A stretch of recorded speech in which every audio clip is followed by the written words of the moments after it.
Welcome, everybody. I am really excited about seeing you all here tonight. So welcome, everybody. Welcome, everybody on Zoom. Welcome, everybody on Facebook. Very happy you're here. I'm saying lots of welcomes to make sure that we are appropriately live on Facebook, and we are. So thank you for your patience with all my welcomes. But I'm very happy that you're all here. It's always a blessing for me to share this time with you. I think we have a very exciting topic to talk about tonight. So I'm going to do our screen share thing that we do and go right into taking a look at our topic for tonight. And our topic for tonight is things we can control as we co-create our lives with life itself. Okay, there's some really important stuff in that title, right? We tend to oftentimes, and especially in the times that we're living in, we often feel a little out of control because there's so many things out of our control, right? Decisions that others make, decisions the planet makes, decisions that we make that affect the decisions the planet makes, the decision that, you know, when the internet decides to crash or the cell phone tower doesn't work, all kinds of stuff happen to interfere with our ability to control situations. And we need to learn how to be flexible, and we need to learn that we cannot control everything.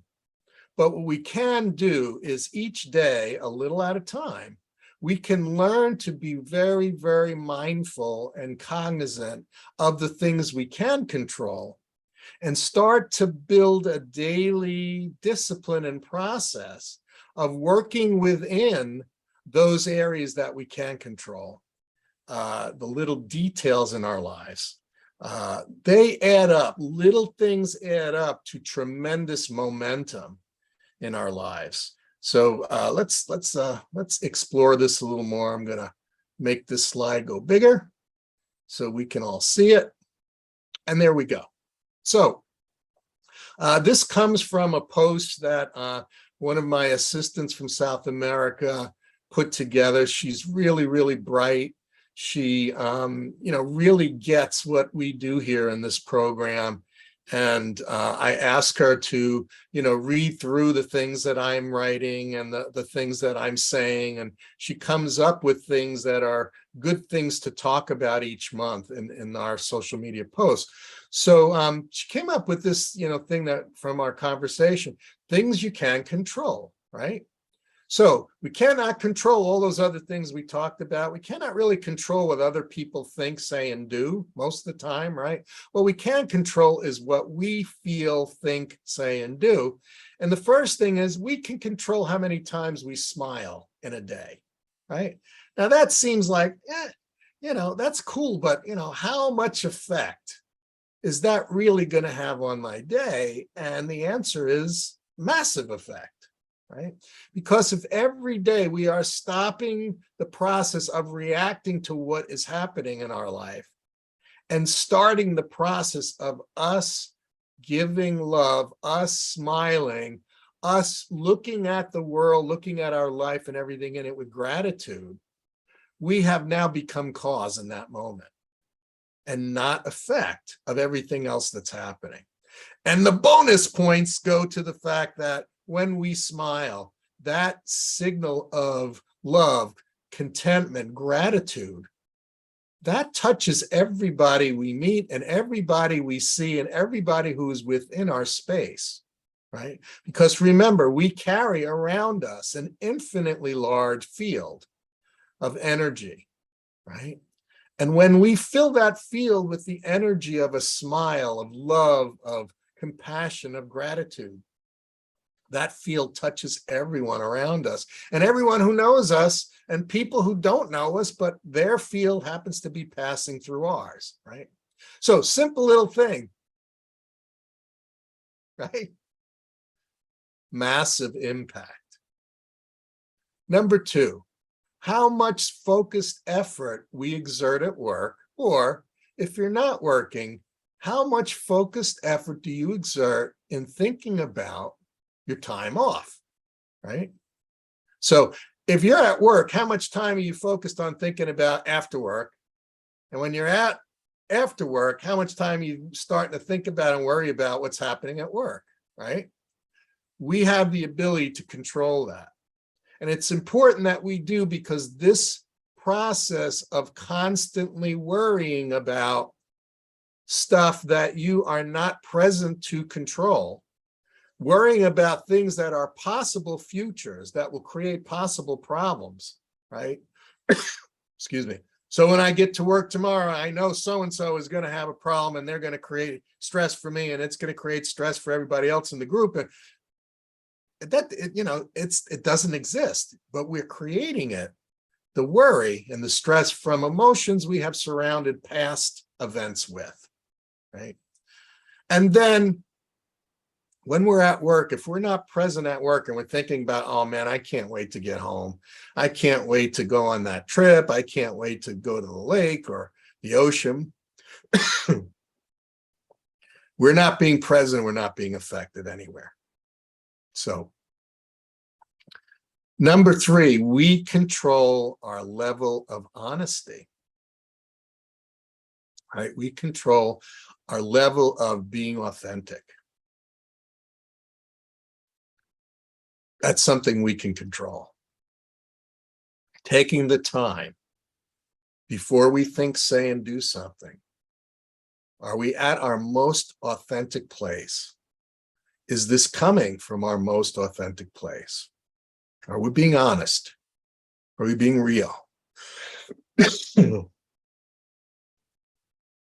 Number 4, we can control how well we prepare ourselves for each day, right?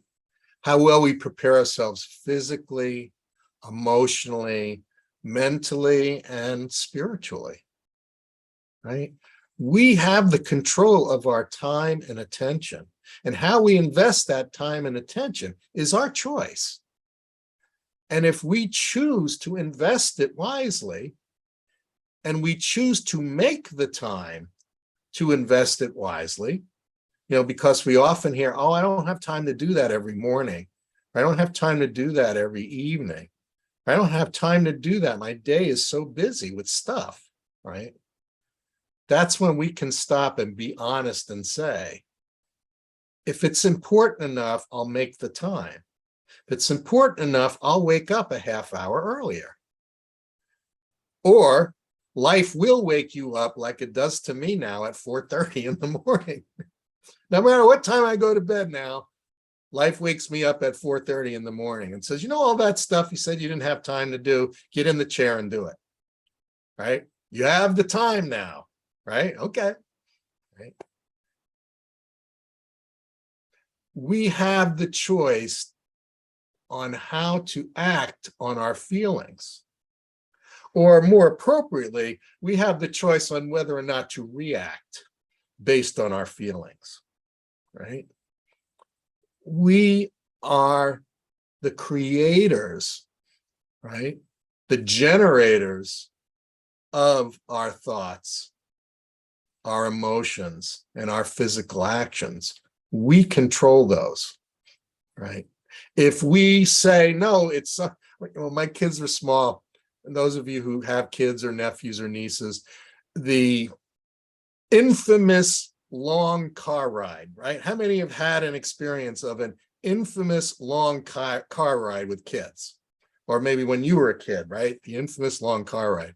Are we there yet? Are we there yet? Are we there yet? My younger son was a genius at finding the hot buttons of my older son. He knew how to get him all angry, and he would say something or do something, and my older son would just go ballistic, right? And then my older son would start screaming at my younger son. And of course, the person who's screaming is the one who's going to get my attention and get reprimanded, right? And so, here we are driving, and hey, you shouldn't be doing that. You shouldn't be, hitting your little brother. You shouldn't be yelling at your little brother. And then he'd say, but he made me do it. He got me mad. And I would say, whoa, he made you do that. He said, yeah, he got me mad. He made me mad. And I'm driving it. And this very profound and wise explanation came from me, right? And that was, do you understand that nobody makes you do anything, right? Do you understand that he knows how you react to things? And because he wants to control you and get me to yell at you for something he's doing, he understands, oh, if I say this, he's going to go wild, I've actually caught my younger son practicing in the mirror, right? Practicing doing the stuff that he knows is going to drive his older brother crazy, right? I caught him doing that when he was little. So he knows what to say and do to make his older brother go nuts, right? So I tried to explain to my older son, he is doing these things because he knows how you are reacting. And by reacting, you are giving your power over to him, and he is controlling you like a marionette. Okay? This little kid is controlling you like a marionette. Is that what you want?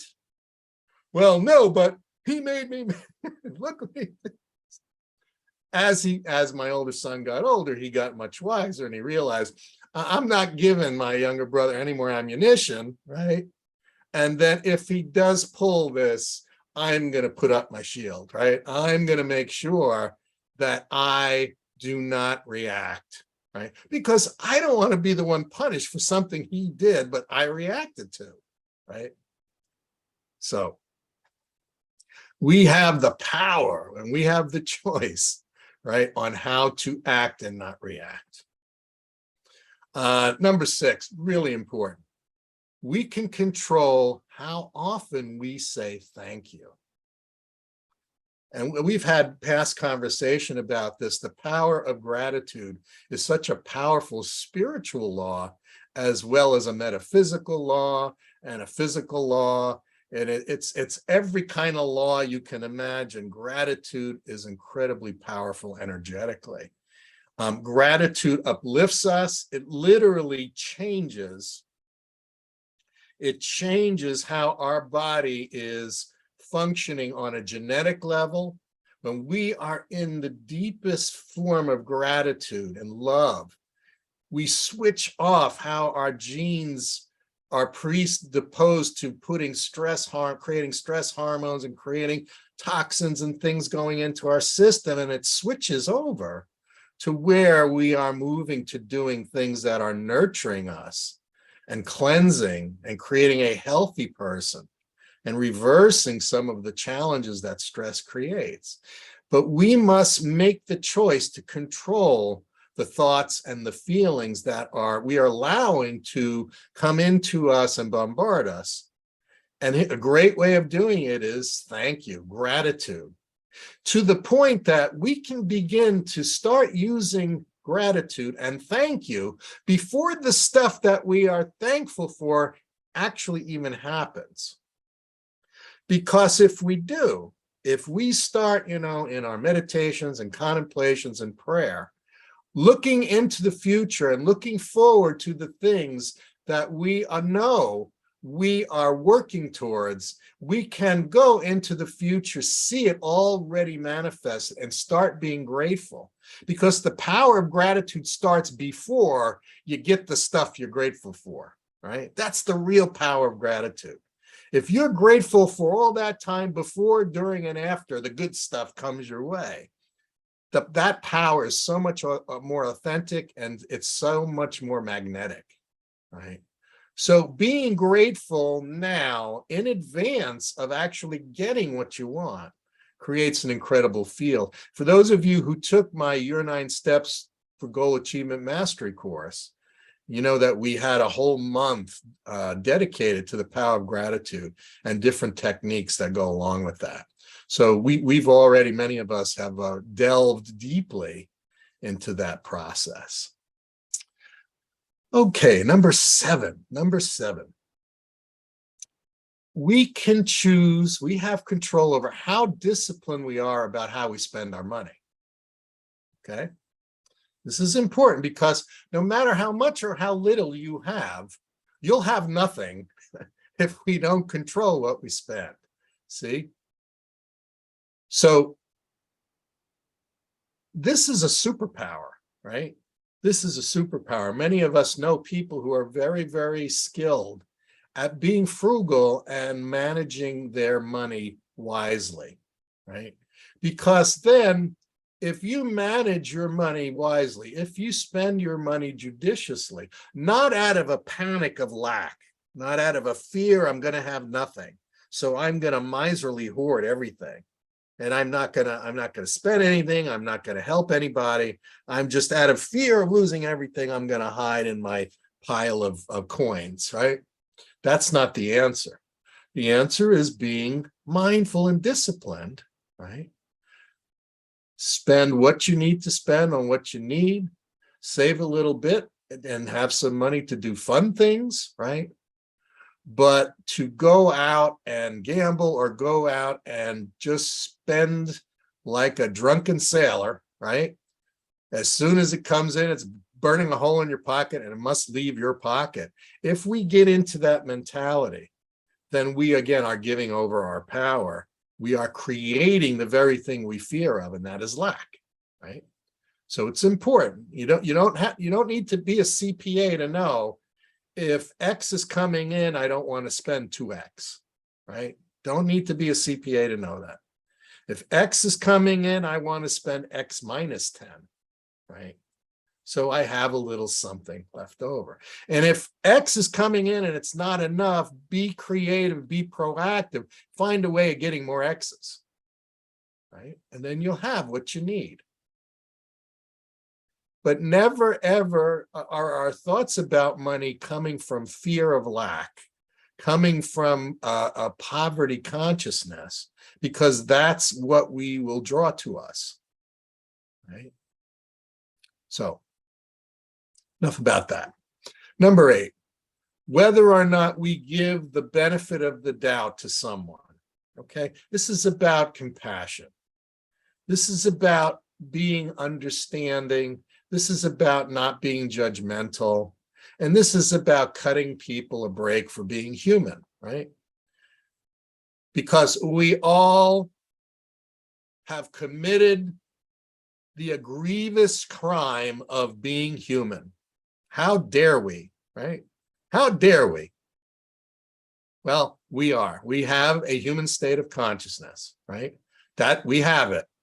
And it is going to either work for us at times or work against us.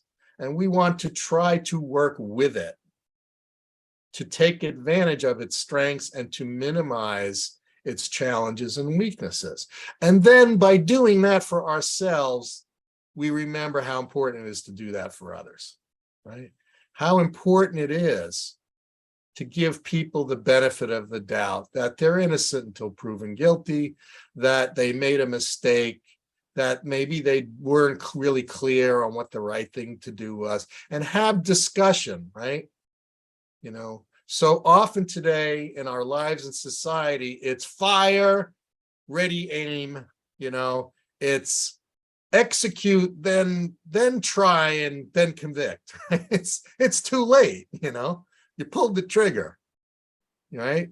So we want to be patient and be disciplined in how we dole out judgment.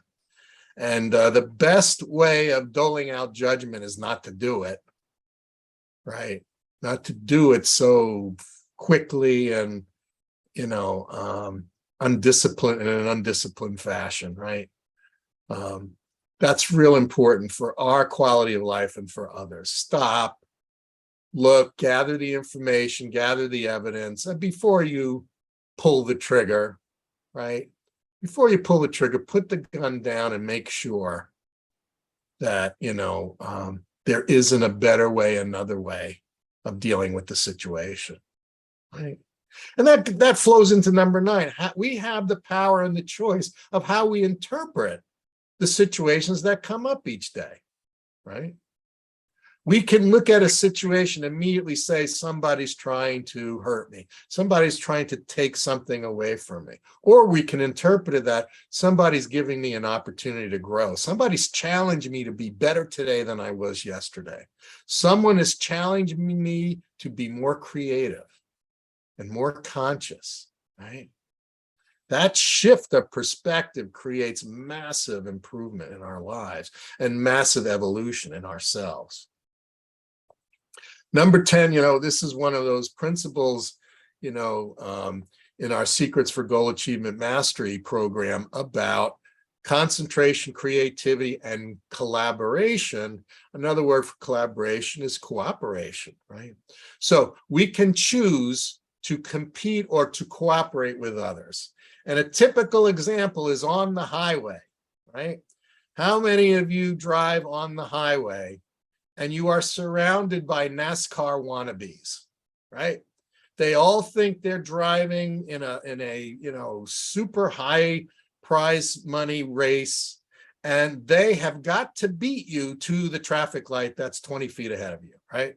They will kill themselves, you and everybody around you, to get ahead of you, to beat you, to get to where they're trying to go.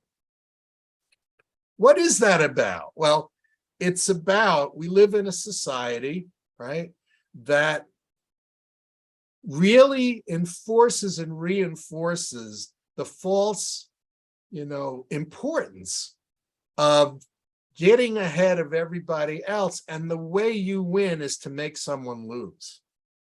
That's totally wrong. You can win, and you can win, and you can win, and you can win, and you can win. It's like the Oprah show, right? You won a car, and you won a car, and you won a car, and you won a car. You won a book, and you won a book, and you won a book. Everybody can win. There is no need for someone else or everyone else to lose for us to win. But that is pounded into our consciousness that to be successful, you have to beat everybody. You have to beat them down. You have to destroy and crush the other team, right? Until they can't even crawl off the field. That's not good sportsmanship, and that's also not reality. So we make the choice to cooperate. If somebody has got it in them, they have to beat you, you pull over to the other lane, let them go, right? You let them go because you don't want to be killed, and you don't want others to be killed. You don't want them to be killed. It's not worth it, right? And also, you don't want to participate in a road rage gunfight, right? You don't want to do that. But oftentimes we get close, it's quiet, it's inside our head, but it's like, if I had a missile strapped to my car, I'd get him in my sights and I'd press the button, So we have the choice to compete. We can compete without wanting to destroy the other person, but we actually make more progress by cooperating, right? And we have the choice to notice and appreciate the tiniest acts of kindness, right? This is the opposite of competing, right? It's like, whoa, my radar is out there, and I'm looking and I'm watching and I'm catching somebody doing something good, right? This is an important rule, whether you are an employer, whether you are someone in a relationship, whether you are an educator, whether you are a parent, right? Catch someone doing something right instead of always catching them doing something wrong, because that's called positive reinforcement. And we learn much better with positive reinforcement. The limbic system in our brain is always looking to move to positive, move to pleasure, and move towards safety, right? Move away from danger, move away from things trying to eat us, right? And when we catch someone making a mistake and we jump all over them, it really is the emotional and neurological equivalent of T-Rex coming from behind you and swallowing you, in the latest Jurassic Park movie. The brain sees that as the same thing. If it knows every time it goes to work, someone is going to be all over their case, or every time they come home, someone's going to be all over their case, criticizing, condemning, and complaining, right? In the Dale Carnegie course, it's one of the first things you learn is you have the choice and the power and the opportunity to stop criticizing, stop condemning, and stop complaining about what everyone else is doing, right? And we have the opportunity to appreciate the little things people do and give gratitude, right? And some of you know some beautiful, wonderful, amazing people who are just, they're just so conscious of those little things, you know? They write you little thank you notes about things you even forgot you did, right? Or they just know those small things that you do, and they say thank you, right? And we in turn can learn to reciprocate, right? So those are some of the things that came up in this really cool post. I think they're powerful reminders. And at this point, I would love to open things up to do a few more. So here we go. Number 12, we have the choice whether or not we listen deeply to what someone is saying to us, or be focused on what we're going to say next, because we're going to have the last word and we're going to say something more profound and wiser and better, right? So instead of really listening to what the person is saying, you're thinking about, how am I going to top that? How am I going to be more, we often have these contests of who is going to be the more profound, right? You ever notice when we get into that mode, can I find the more profound quote? Or can I say something more profound, than what the other person has brought up? And it's, you could have spent that time really listening to that person and giving them your full attention and having them feel like, wow, you were there 100%. I was listened to, I was valued, I was recognized, right? I was honored for what I said. That has tremendous power. It's something so simple, right? But giving our full attention to others is giving one of the greatest gifts there is, because our attention is our love and our consciousness, right? When we give something our attention, when we do it with love, we are opening our hearts and their heart for both of us to be uplifted. When we do it with anger or fear, we close our hearts and we close their hearts and we damage the situation, right? So listen deeply with non-judgment, with love, with compassion, right? With understanding, with appreciation, gratitude.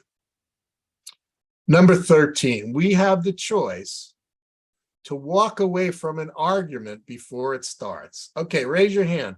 How many times have you all experienced, because I have, I'm going to be the first to raise my hand, where there were situations and you could have just said nothing and it would have been over and everything would have been fine, but I had to let them know how wrong they were or how right I am, or I had to have the last word, right? Come on, raise your hand. How many times have you done that? Folks on Facebook, raise your hand. Come on, all right? Again, we're all being grievously guilty of being human and having a mind that is reactive and having an emotional body that's reactive, right? But look at what I see Carol smiling. Look at what happens when we make the decision to stop, right? And this is going on, right? And you've got, they're coming at you with a gun and you've got a bazooka, right? You've got a bazooka worth of really good stuff to fire back, right? And you know that you what you have can just blow that away, right? You know, but instead you say the war is over and you walk away. Now, who really won? Right? Who really won? You won because you chose not to engage. You chose not to hurt someone just to be right or just to have the last word. And you won because you chose to be whole and take the higher road, take the higher state of consciousness, right? We have the choice to do that. 14, we have the choice to be compassionate with ourselves as well as with others. Okay. We have the choice every day when we wake up in the morning and look in that mirror, and instead of first seeing all the things you could find wrong with yourself, right? All the things that you did yesterday or a week before or a year before or a lifetime before, and instead of being judgmental about, oh, you know, I'm down on myself because I'm not perfect, right? Right? If we can be compassionate to ourselves about not being perfect, about being here to learn and to grow and evolve, then we can be that way with others much more easily, right? Because we practice by doing it with ourselves every day. It's easy to then automatically do it with other people. This is a real art. It may seem like something silly. It's a real art, you know. An interesting story, in certain Native American cultures, one of the most valuable items that someone had was a mirror, because they were able to look into the mirror and see themselves completely and look deeply into their own eyes and send love and compassion and gratitude out into their eyes, their own eyes, and receive that reflection back into their eyes and their own heart. And this was magical, right? We can do that every morning. Right? Number 15, we have the power to choose whether we dwell on negative thoughts, whether we dwell on stuff that happened in the past, whether we dwell on stuff people did in the past. We have the choice to keep focused on that and let it continue to poison us, or just simply let those negative thoughts go. And there's a very interesting saying, which makes a great bumper sticker, right? Anger is like giving the person you're angry at poison, right? No, anger is like, it's like sending poison to that person, but you're actually drinking the poison, right? And you're expecting them to die, because anger is a poison you drink, and you expect the person you're angry about to die, right? That's a really long bumper sticker. I'm sorry, but you get what I'm talking about, right? Anger is like, you know, you drink the poison, expect the other person to die, because when we get angry, we're poisoning ourselves. The other person has the ability to ignore, be completely clueless about it, just not accept our anger and our energy. They have the right to do that. So do we, right? And then finally, we have the choice about whether or not to create unreasonable expectations for others. And I'm just going to add, including ourselves, right? So much that challenges and impedes our happiness, our harmony, our health, and our evolution is because of having unreasonable expectations and or unreasonable judgments about others and ourselves and situations, right? So we have the power of that choice. So all of this stuff we're talking about, you know, all of this stuff I've been including in my programs, right?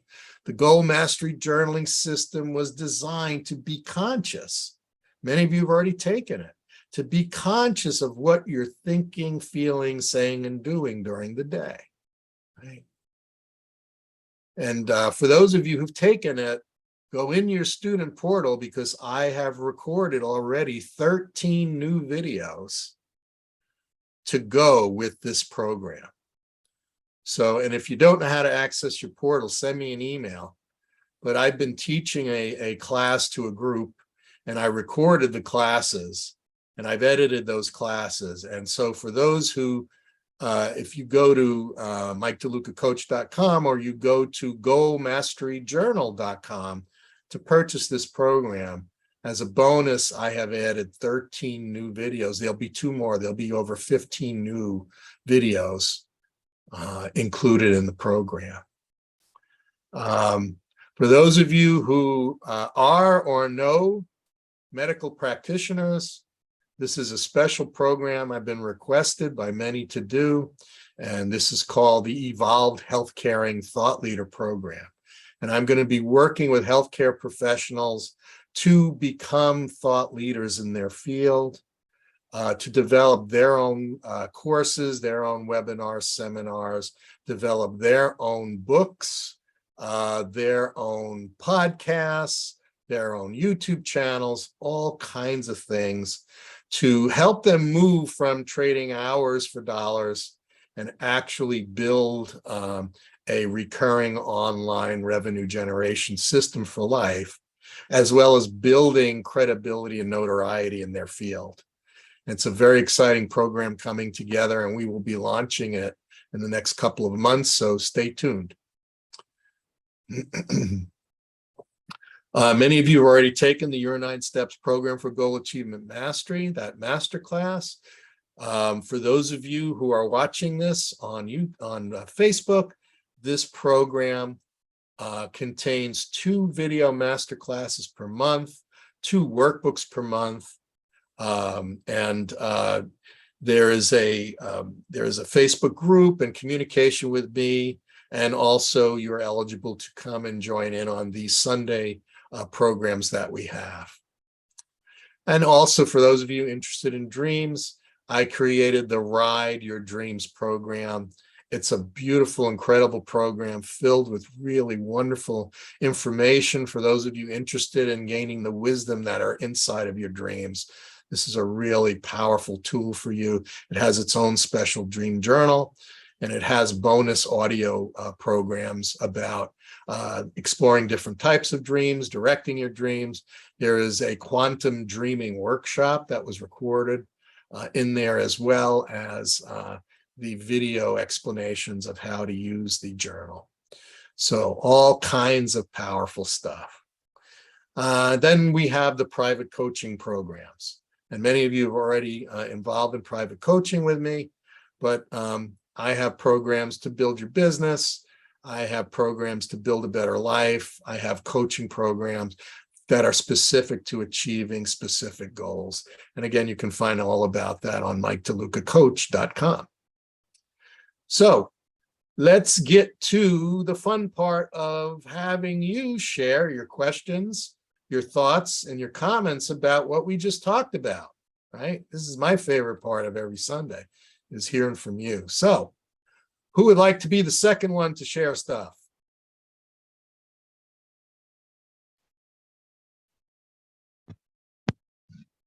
Could you share number 16 again? Because I didn't get it before it left the screen. Yeah, let's see. Let me hit screen share. Let me hit this.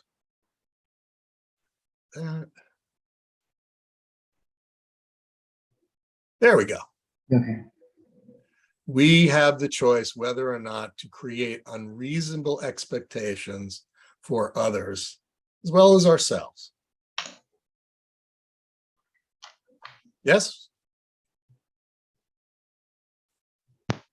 Yeah.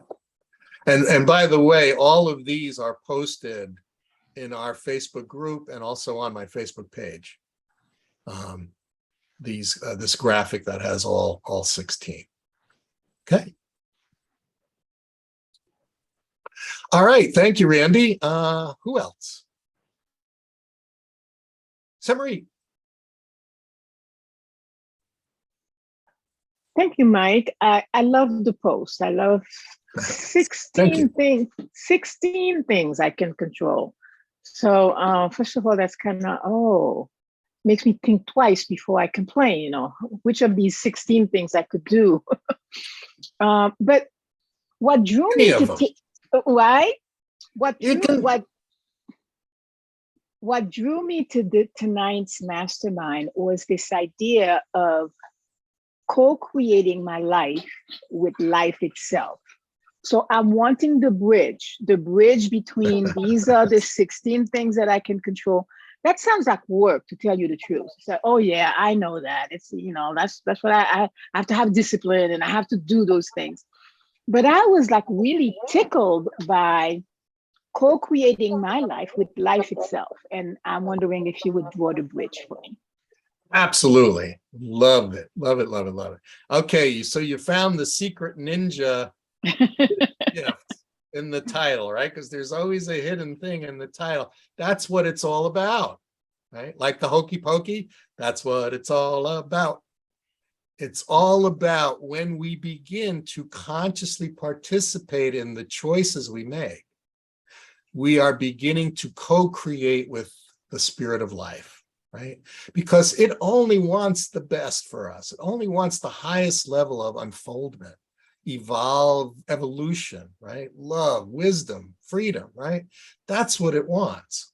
But if we're busy, right, choosing things that shut us off from that, we're not co-creating, we're creating distance.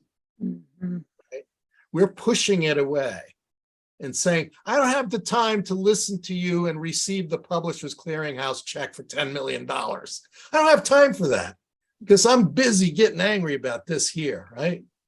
This is how, this is what we get into. But if we practice any of those 16 things, right, we are allowing ourselves to slow down, to stop, right? What were you taught to do at the intersection before you cross the street, right? Stop, look, listen, right? Stop, look, and listen, right? Life is waiting for us to do that. Stop. Just stop for a moment before you go out reacting to everything. Stop. Really look at the situation and then listen and feel what life is trying to communicate to you, either in the moment with all of your senses and your spiritual senses, or in your dream or in your meditation or in your contemplation that day or the night before, right? Stop, look, and listen to the guidance. And instead of trying to force your way through the wall, right? If there's a wall there, it's a wall you've probably and I've probably already built for ourselves, right? But life is going to say, hey, let me show you how to either go around the wall, climb over the wall, or dig under the wall, but you don't have to keep smacking into the wall, right? And thinking that, well, if I hit it enough time, it's going to break. No, or my head is going to break. Co-creating our reality is like a dance, right? A dance cannot happen if both partners demand to be the leader, right? In other words, to demand to lead in a dance, you just wind up what I do and I step on the toes of whoever I'm dancing with, right? So it's learning to go with this flow of feeling what the other person is doing and wants to do, and go with that. And then at the appropriate time, they're going to allow you to lead. And that's what life is like. It asks us to put our boats in the water and put our sail up, and it is the wind. We point our boat to go north, but the wind will say, what's better is northeast. Let me take you there, right? And you know what now? I'm going to take you west. Because you don't know it, but we're avoiding a really bad accident and a really bad situation by going west instead of north. But I'm going to get you back north soon enough, right? And that trust of saying, oh, this didn't work out the way I planned, right? And that's, in our lives, in our work, in our relationships, and our health. It didn't work out quite the way I planned, but let me stop. Let me look at it. Let me listen to what the possibilities are. And then let me make these little micro choices to make my life better, and listen to it, right? So you see how to incorporate this, any one of the 16 things or all of them as they come up, right? We don't want this to be a stone tablet that someone on a mountain carved 16 thou shalts or thou shalt nots on. That's not what it's about. It's a toolbox, right? And sometimes you're faced with a nail. Well, you don't use a screwdriver with a nail, you use a hammer. But everything isn't a nail, right? So sometimes it's a screw, right? And you use a screwdriver. Sometimes it's butter and you use a spatula and put it on the bread, right? You have a toolbox and you learn and feel by stop looking and listening. What's the appropriate action? What's the appropriate tool? What's the appropriate response? And most of the time it's to not react. It's to stop, look, and listen, go within, and then determine what's the best response for the good of everyone involved, right? Because as we evolve, we're not just thinking about ourselves anymore. We're thinking about everyone and every living thing around us, right? Including in other dimensions. Science is finding the things that we do here in the physical affect many dimensions, right? And that includes what we think and what we say and how we act and how we explode, not just nuclear weapons, but how we explode emotionally. When we explode emotionally, it creates a chain reaction, right? If you don't believe that, get angry when a child is in the other room and they can feel it. Or when a dog or cat, or bird is in the room and you explode in anger, it is like it's like hitting them with a truck. They are so affected by it. And you wonder why they're cowering or whimpering or hiding under the bed. You hit them with a truck. The force of that emotion, right? That anger, So it's all about being more aware of what we are looking at, what we see, and is what we see really there, or are we looking in the past, or are we worrying about the future? Right? And reacting even before something happens to react to. And we do that. I do that. And everything I'm telling you is stuff I know I need to learn. And I need to practice. Right? That's why I'm bringing it up. Right? Because I know if I can benefit from it right now, maybe some of you, could benefit too. So that's why I'm sharing it. Does that help, Samarit? It's very helpful, Mike. It's I'm watching myself reacting totally differently to the 16 things as opposed to stop, look, listen, and feel. Stop, look, listen, and feel is very attractive to me. I love it. I do it. And then there is it's what you just said.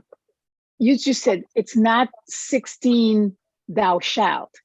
It really is stop, look, listen, and feel, and perceive what micro choice is needed in the moment. So that's I've contemplated on this for a while, because that is totally different from the way I was listening to number 1 to 16. And I'm fascinated by that. I'm fascinated by my own reaction to the tablet, the tablet of stones with the 16 commandments, and how different it is in reality to dance with life. What a beautiful image. So thank you. Perfect. It was perfect to illustrate these points. And you're so right. We're talking about tools in our toolbox of life. And we're so blessed to have the awareness, the knowledge, the wisdom to know that we even have a toolbox and that these tools exist, and we have the choice to learn how to use them and practice using them, right? There are many times when we think, oh, I'm 66. I know everything there is to know. I've learned everything there is to learn. I don't need to learn how to use this stuff. This is for grade school kids, right? And the truth is, the older we get, the more we need to remember how to use this stuff, right? Let's be real. So that's, again, life wanted to co-create today. This is what it was, inspiring me to talk about. And, even if it's the littlest, simplest things, if I'm asked, hey, tonight, talk about this. If it was to talk about turnips, we would find a way of making the discussion of turnips, really, really powerful and important. And speaking of that, someone who knows a lot about growing things, Marvin, would you turn up right now on our screen? Yeah. So what turns up for me is a memory back to when I first got married. And the first thing I remember after getting married was that I lost all of the space that I had in the closets of the house. And I interpreted that as that my wife was taking control over everything, and I didn't like it. And now what I've discovered just recently is that this thing about control, that her desire for control basically disappears when I take responsibility for everything that I said I was going to do and say I was going to do, and do as a matter of service, and like that. So it's like, to the degree that I take responsibility for stuff, there's no controlling going on. So it's all just interpretation. Yeah. So powerfully true. We can choose to get defensive, right, about a situation where we think we are going to come from lack, right? We think, oh, my space in my closet is being taken away. Something's being taken away. Then the realization comes later on that, oh no, I've been enriched. I've been given gifts. I am now more than I was. There is more resources, more love, more kindness, more listening and attention, and more really great food, being brought into my home because this beautiful soul is now part of my life. See, we just need to shift the perspective from coming from lack to coming from abundance, right? And she's providing abundance to you, which is a gift from the divine. It's a gift from life.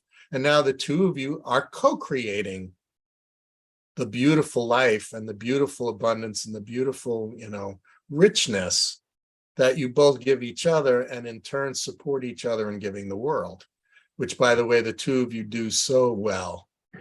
You serve so well. You give so much love and so much service to the world. And, I appreciate, and I know everybody was touched by, your kindness and hospitality and curiosity and friendship. The two of you serve well. And now you've learned my secret that I've discovered in my marriage, and that is my wife is always right. There was one time she was wrong, and that she thought she was wrong, but she was actually really right. So I've come to slowly gain the wisdom that that is true. And I'm not saying that, sarcastically, right? Because she's so much less reactive than I am, because I've got this Italian, hot tomato sauce running through my veins, and I'm ready to react and And it's, she's like, it's okay, it's all right. Is that really what you meant to say and do? No. Okay. Anyway, I digress, but thank you, Marvin, for sharing that. Thank you.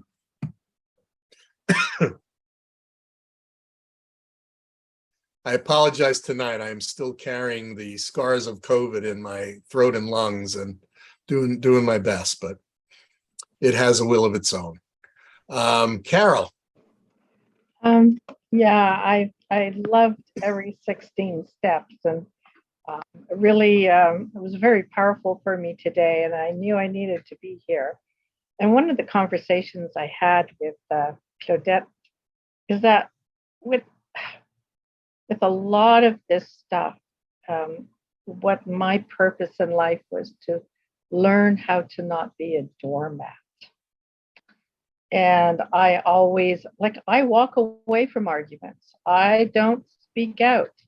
And so finding that balance between walking away and not being a doormat is something that I always struggle with. I want to be the good person, but sometimes my thoughts are not good, but I don't act on them. But so I don't dwell on my negative thoughts. I'm working on all of these things, but so I still have this underlying feeling that I'm being a doormat. So it's an ongoing struggle or lesson for me to put that application in or to master that. Any thoughts on it, Mike? I totally understand what you're saying, because culturally, we're told it's wrong to speak up and create an argument. It's wrong when somebody asks you for something. It's wrong to say no, even though it's harming you. We're taught all of these things very subtly. But I think it comes back to the principle of loving ourselves, right? Because when we love ourselves and respect ourselves so much that we are willing to stand up and say, what you're doing and what you are asking of me is not in line with the way I want to be and I want to live my life. And it's not that you're bad for asking that or doing that. I'm not saying that you're a bad person. I'm just saying that you're stepping into my space.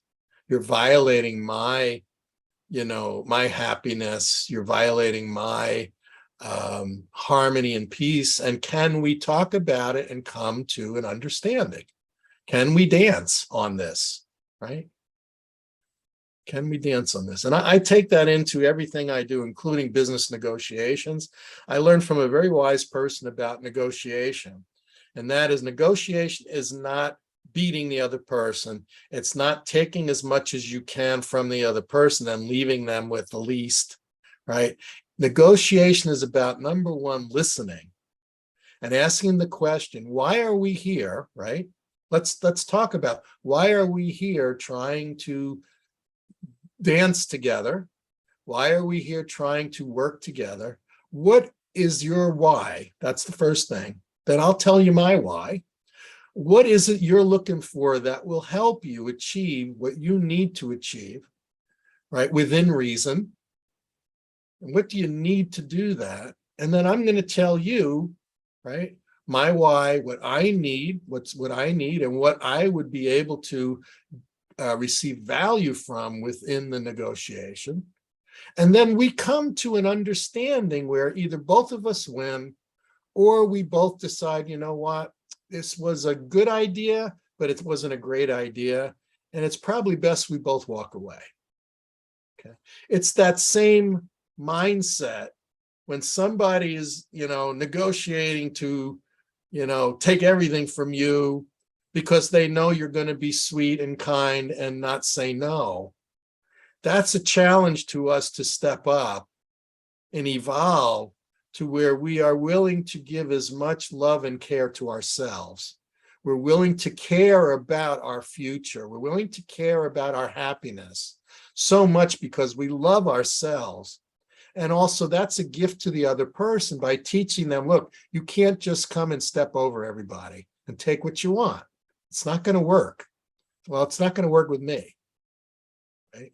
So either we can come to a, we can come to a mutually beneficial agreement, or, I don't want you here, and I don't want you in my life, or I don't want you in this situation, or I'm not going to run away.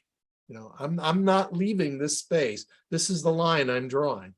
You cross the line, now you're entering into my world, and I really take care of me and my world.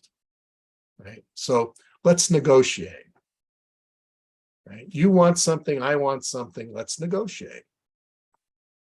Make sense, Carol?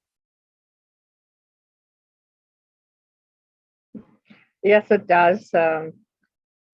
Thanks. Sometimes there are situations, and I'm being told, don't say it that way. You want to be really smooth about the negotiations. Don't rock the boat, because you want to have a smooth resolution. You don't want to create a conflict. You don't want to piss off the other person, Yeah. But remember my 2 kids in the back seat of the car, right? People get pissed off because they choose to be pissed off. You don't do that to them. They choose to react, right? So keeping that in mind of, I'm staying clear on what I need to be happy, healthy, and solvent, right? This is what I need. Let me understand what you need, and let's see how we can compromise without one of us hurting the other, or one of us infringing on the rights of another. Right? I just went through a major negotiation on the sale of my mom's home, and had this, negotiation with the buyer. And, by doing that, what he wound up settling for and asking for, as far as lowering the price, was very fair, considering what he would need to do to fix things in the house, right? So I could have, been a jerk because I knew how much he wanted the house. I could have been a jerk and said, no, that's the price. That's the price. You want it, you want it. If not, we'll go on to someone else. It was like, no, I know he really wants it. And he's willing to pay a good price. And I know his points are valid. Let's negotiate. Right? And we both won. Right? And the little bit I gave up was tiny compared to how smoothly things went once we met in the middle. Right? But I wasn't about to give away the farm. I wasn't about to be bullied into, doing something that was not right for my families, right? But we negotiated. If you wind up in a fight about something to where you feel you are being violated, your space is being violated, it's not worth being in the same space. It's not worth doing whatever it is that causes you and the other person to be in the same place, right? If you cannot do that and cohabitate it peacefully and respectfully, right? You have the right to shut the door and say you're not welcome. Right? Yeah, I have the benefit of lawyers to work out the estate of my father. Yeah. Yeah. And that's why usually you let the lawyers do that stuff, right? With They the can other shout at lawyers. themselves. Yeah, but again, where there's a will, there's an attorney, is my saying, and you wind up having to do that. It's a necessary business process, but it's important that we are in control of what's going on in here, right? That's what's most important. So make sure we're doing the best we can to manifest from inside of ourselves the very best for us and the world. Sometimes the other person is just not going to win, and that's fine. If their expectations were unreasonable, remember one of those 16 points about unreasonable expectations, right? If people have unreasonable expectations out of greed or anger or just, ego, you know what? Sorry, but you can't win every time. Can't win every day. Mhm. Yeah, your 16 steps is exactly what I needed Mhm. to go through this really long legal process with a very difficult co-executor. Yeah. And remember to take that inside, surrender that, to the spirit of life, give it all the love, surround it with all the love, go into the future and see it already resolved. Mhm. So it is already resolved. I had the same experience. There were a lot of mines in the road on this process, but with love, surrender, and a willingness to do whatever it takes. So in the end, everybody wins and it's fair. It turned out that way. Yeah. Yep, that's what I'm. Yeah. Yeah, that's what I Cool. want. Thank you. All right. You're very, very welcome. Very welcome. Thank you for bringing it up and sharing it and helping us all learn something from it. Okay.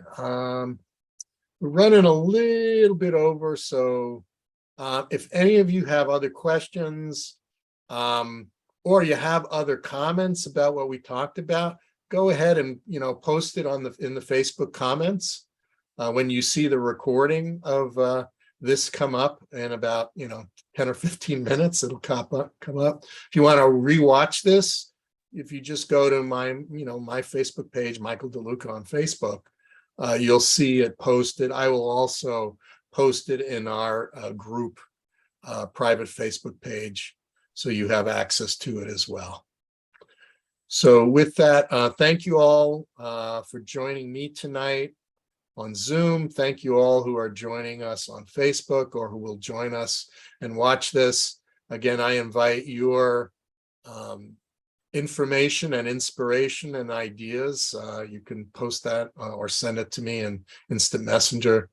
Thank you all for having the desire to continue to take steps forward in becoming a better version of yourself every day, becoming a happier, more fulfilled, and more evolved and more awake version of yourself every day.